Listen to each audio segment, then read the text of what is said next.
Lagi di Sapa Indonesia Pagi, kita masih berbicara dengan Bang Eriko Sutarduga, ada Mas Habib dan juga Gus Coy yang bergabung bersama kami. Kita masuk ke Cawapres. Ini juga ada survei terkait dengan Cawapres yang disebutkan, dan tampaknya memang nama-nama yang disebutkan dalam survei ini masih nama-nama yang kita sudah lihat dalam beberapa survei terakhir juga. Nah, mendekat ke pendaftaran, saya ingin ke Mas Habib terlebih dahulu. Mas Habib, kalau Anda lihat ini kan ada juga penyandingan beberapa nama cawapres kepada calon presiden juga gitu. Apakah ada yang menarik mata Anda khususnya untuk elektabilitas para cawapresnya juga untuk disandingkan dengan Prabowo, dan apakah mungkin ada bocoran namanya ada nggak di sini? Nama cawapres yang akan dipilih dan ditentukan oleh Prabowo Subianto dan Muhaimin Iskandar nih, Mas Habib? Ya, kalau kita lihat ya, analisa lembaga-lembaga survei soal potensi cawapres ini memang agak unik. Jadi, misal ada tokoh-tokoh yang kalau dikontestasi dengan calon lain, dengan tokoh lain, unggul sebagai cawapres, tetapi kebalikannya tidak begitu unggul sebagai cawapres. Tapi ketika disandingkan dengan Pak Prabowo, justru pasangan tersebut leading, gitu kan? Ya, contoh misalnya ya adalah ya contohnya.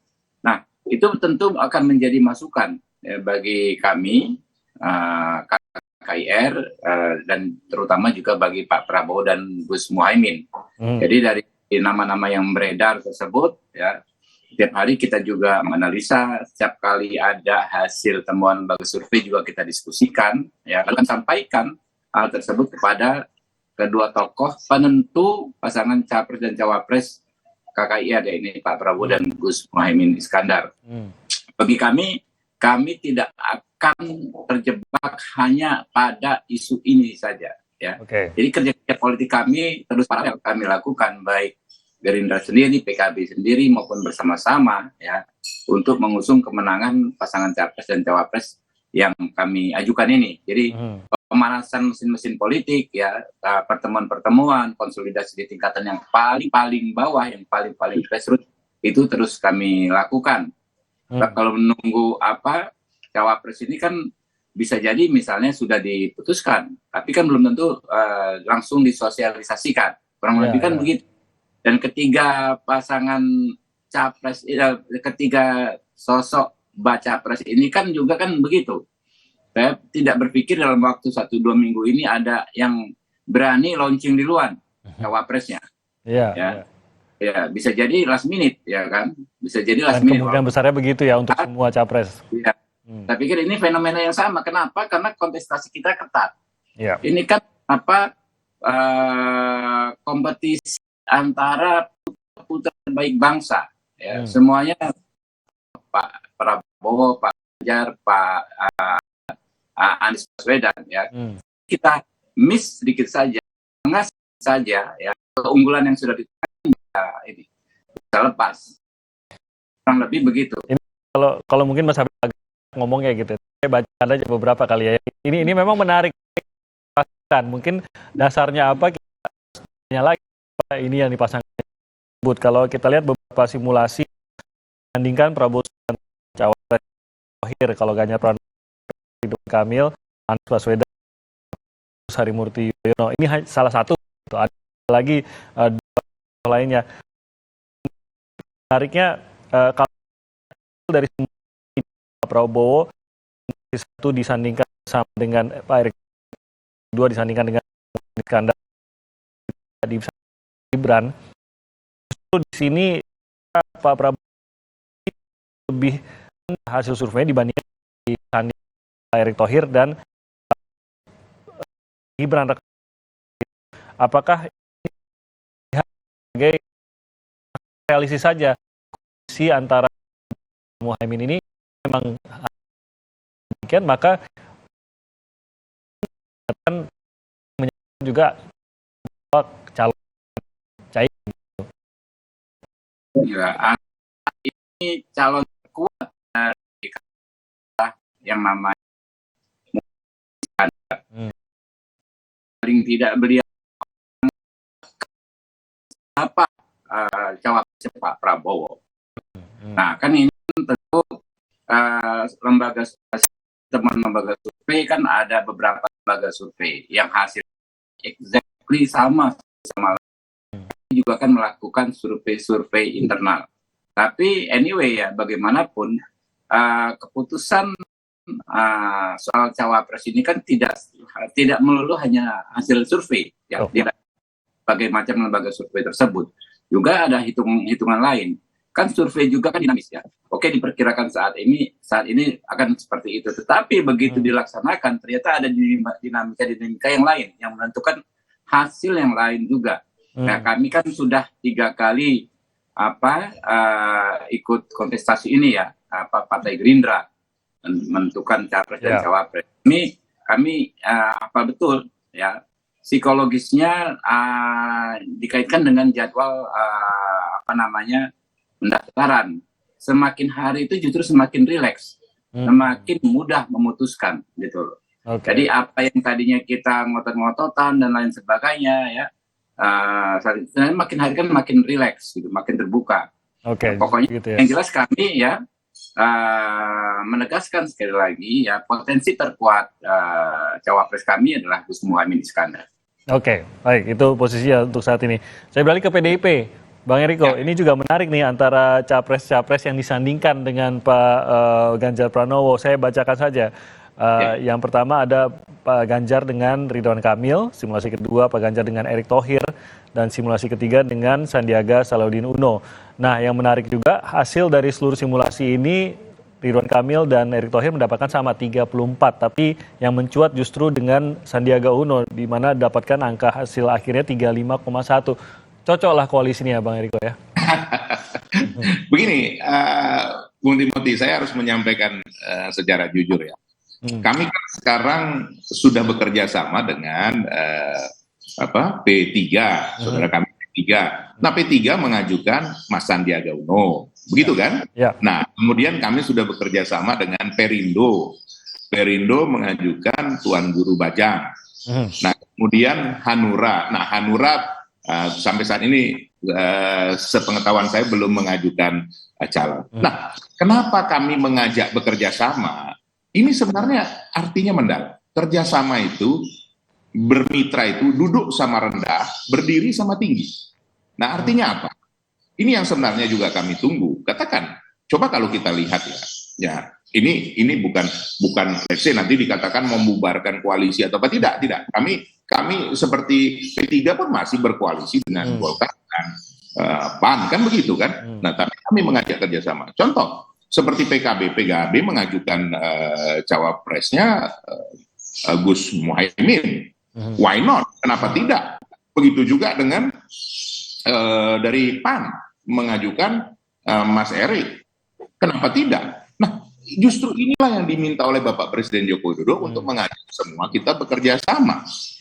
Yang sekarang kan kemungkinannya mungkin tidak besar lagi kan mengajak Bung Habibur Rahman, Pak Prabowo untuk bersama-sama. Nah, ini kan namanya itu kan soal pilihan, tidak bisa kita paksakan kan begitu. Tapi sebagai yang meneruskan dari program Bapak Presiden Joko Widodo, kenapa kita tidak ajak bersama-sama? Juga katakan siapa saja yang mau bekerja. Nah, Bung Timothy, dari pengalaman tahun 2019 itu bisa disaksikan semua, bisa ditanyakan, kan semua masih ada Gus Muhaimin dan lain-lain.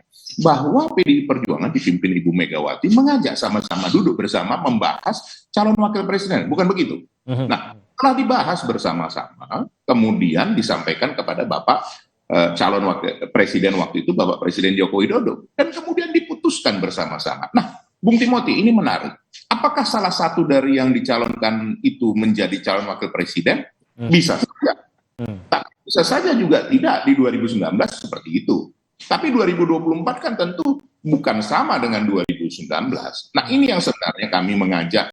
Kenapa sampai saat ini belum ditentukan? Sebenarnya kan bisa saja langsung ditentukan kan, Bung Timothy. Artinya di sini kita sekali lagi dengan segala kerendahan hati kami tadi mendapat banyak ini dari hidayah lah dari Gus Coy, bahwa memang bukan berarti kita tidak bisa mengajukan saat ini, sangat bisa. Di mana? Kenapa kita belum mengajukan? Karena justru kita ingin mengajak sebanyak mungkin membangun bangsa ini, dalam simpelnya. Memenangkan ini kan tidak bisa dengan hanya sendiri. Nah, justru itulah kenapa kami sangat berkehendak, berkeinginan mengajak sebanyak mungkin seperti permintaan dari Bapak Presiden Joko Widodo. Nah, inilah proses ini yang sedang kita jalani. Kenapa kita tidak ada hal terburu-buru dan tidak ada juga yang harus diburu-buru dalam hal ini. Nah, kami juga melihat, monggo silakan. Kan ini kita berbicara juga kepada saudara-saudara kami, sahabat kami seperti koalisinya Bung Habibur Rahman, Adinda Habibur Rahman. Kenapa tidak memutuskan sekarang? Kan tentu ada hitungan-hitungannya kan begitu. Yeah. Kenapa? Sudah pasti dengan PKB sudah pasti bisa maju. Kenapa tidak? Nah tentu itu kan secara politik ada hitungannya. Apakah ini memungkinkan untuk lebih baik dengan ini ataukah tidak dengan ini? Nah begitu juga dengan pihaknya Gus Coy. Kan seperti itu sebenarnya yang sedang dihitung. Kalau ya. Bang Eriko, maaf saya potong di situ. Saya ingin tahu kalau untuk pertimbangan gitu, apa yang lebih bisa membulatkan keputusan untuk dicalonkan bersama dengan calon presidennya itu, apakah lebih kepada koalisi partai kah? Karena dalam hal ini kan tadi seperti dikatakan tidak bisa mengajukan sendiri, tentu butuh sebuah kekuatan politik yang kolektif di sini. Untuk bisa bahkan bukan hanya untuk maju tapi untuk nanti bekerja di dalam pemerintahan gitu. Ya. Apakah posisi partai khususnya dalam hal ini koalisi kah atau survei seperti ini? Apa yang bisa mengultimatum bahwa orang itu harus dipertimbangkan atau sama sekali tidak dipertimbangkan dalam hal ini antara dua faktor tersebut? Saya mau mengingatkan Bung Timothy kepada kita semua ini, kepada seluruh yang pemirsa yang menonton ini, seluruh rakyat Indonesia, bahwa kita mencari pasangan presiden wakil presiden itu adalah duit tunggal, betul tidak? Ini harus saling melengkapi dan harus diakui bahwa peran presiden adalah sentral dan tidak bisa ada dalam satu pemerintahan atau satu kapal itu ada dua penguasa, tidak bisa, hanya satu, hanya presiden. Nah, bagaimana calon wakil presiden ini melengkapi? Kita kan mau menuju Indonesia Emas, itu yang diinginkan oleh Bapak Presiden Joko Widodo. 13 tahun yang tidak panjang waktunya. Ini penting sekali untuk menuju Indonesia Emas. Berarti apa? Dicari calon wakil presiden yang memang bisa saling melengkapi, saling sinergi dengan calon presiden kita. Sekarang kita kan mesti melihat bagaimana kita membutuhkan sumber daya manusia yang unggul menuju Indonesia Emas. Bagaimana juga secara ekonomi kita harus bertumbuh dengan baik. Kemudian bagaimana memeratakan kesejahteraan. Coba kalau Bung Timothy, pilihan kepada Kiai Haji Ma'ruf Amin itu kan tidak diduga. Nanti bisa kaitkan lagi menduga-duga ini kan. Tidak diduga, tapi coba pilihan itu begitu pas, diterima oleh semua partai dan diterima oleh rakyat Indonesia. Dan sekarang ekonomi syariah Indonesia luar biasa, Bung Timothy. Jadi ini perlu memberikan pelajaran kepada seluruh masyarakat untuk nanti mereka lah yang akan memilih pemimpin kita ini. Itu, Bung Timothy. Memang harus yang bisa mendukung kinerja sang calon presiden itu juga dan apa jadi sebuah figur yang sejalan. Bung Timothy. Tidak mendominasi, artinya saling melengkapi. Tidak mendominasi, betul. Yes. Oke. Gus Coy, ini juga menarik juga. Harus membacakan juga siapa-siapa saja yang disandingkan sama dengan calonnya. Untuk Anies Baswedan ada Agus Harimurti Yudhoyono di simulasi pertama. Yang kedua ada Khofifah Indar Parawansa dan yang ketiga ada Yeni Wahid. Menarik kalau kita lihat yang mana yang oleh angka tertinggi sama dengan Khofifah Indar Parawansa. Sementara mungkin Gus Coy, kita sering melihat Agus Harimurti Yudhoyono tampaknya apalagi ini koalisi menjadi sebuah yang tampaknya saja menjadi calon untuk, tapi di sini tidak tinggi. Saya tidak bilang rendah, bukan yang tertinggi. Khofifah Indar Parawansa gitu. Apakah pertimbangannya nanti penentuan ini harus posisi politik juga ini sendiri bagaimana untuk penentuannya di Partai Nasdem dengan Anies Baswedan, Gus? Ya,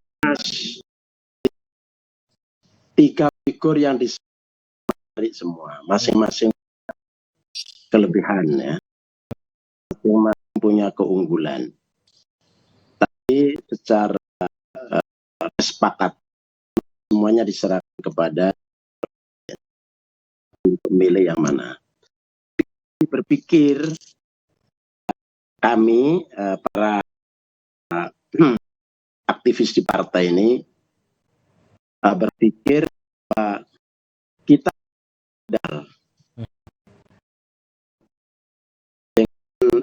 persentase sekarang persen, kira-kira begitu ya. Nah, untuk menggait yang lain itu perlu lagi yang secara syarat juga nggak perlu gitu. Perlulah, karena paling menggoda lah kita bermitra untuk kepentingan nasional. Jadi tidak boleh mengganggu-ganggu ya. Kan sudah ada mau mengganggu, kami juga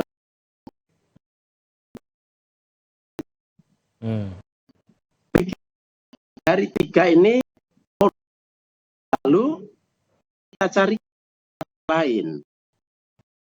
Dan, salah satu kekuatan kultural ya, kultur Indonesia ini selain Muhammadiyah. Nah, tapi mereka punya kekuatan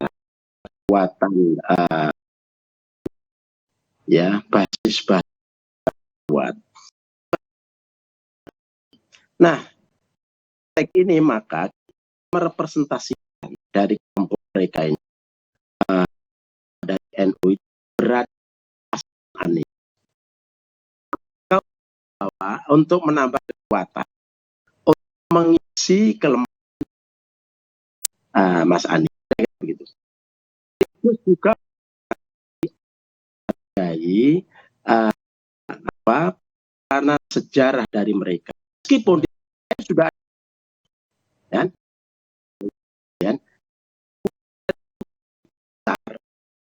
orang di Indonesia yang mengaku si keagamaannya itu 50%. Itu kita lihat, itu kita perhatikan, itu ingin kita representasikan. Yang siapa itu urusan Tuhan dan tidak ada masalah. Tapi dalam sisi kita perhatikan, untuk kita ini kami. Nah, inilah figur yang memimpin Indonesia. Bagaimana menurut saya? Kesepakatan di dalam koalisi, Gus Coy, bahwa wakil ada latar NU, apalagi satu lama, begitu. Ini kesepakatan. Kuat sekali. Atau menganggap Mas Ahaye ini anak baik, orang anak pan. Tapi kita ingin kekuatan. Dasar pikir menambah kekuatan itu kekuatan kultural. Kekuatan. Nah, oleh karena itu yang kami pikirkan. Terserah Mas Anies. Inti dari ini kompetisi dalam press ini dengan gagasan. Inilah kurva terbaik bahwa Mas Ganjar yang hebat, Mas Anies hebat, begitu kan, kita tawarkan publik. Mari secara sehat. Itu yang perlu kita tawarkan kepada semua. Dari simulasi dua punya ikatan dengan NU atau namanya?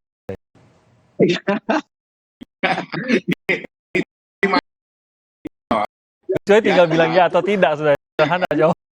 Ya, belum sarap, coy. Jadi dipancing sama Timothy. Ujungnya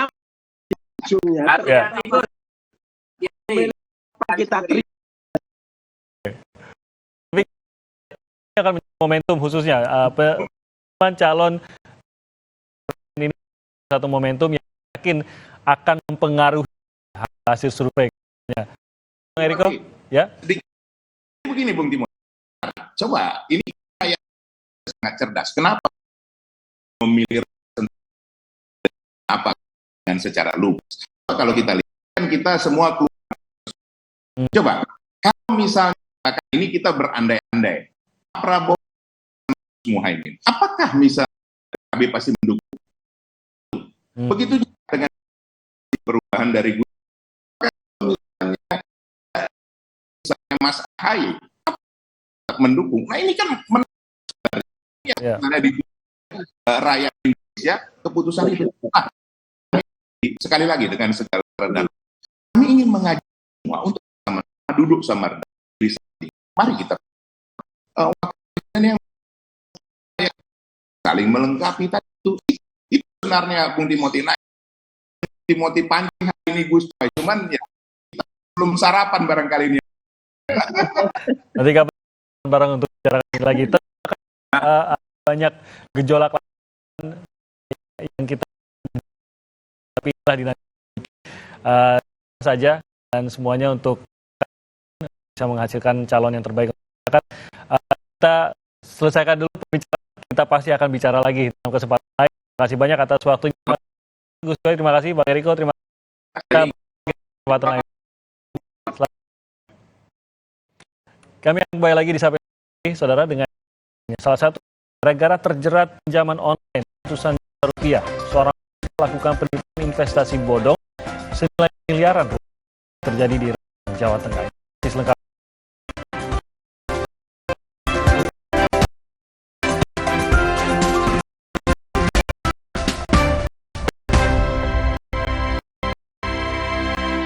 Demi mendapatkan sumber mata yang baik, lakukan eksplorasi. Mineral esensial yang galon yang inilah komitmen Le Mineral. Baru juga perut udah kosong lagi.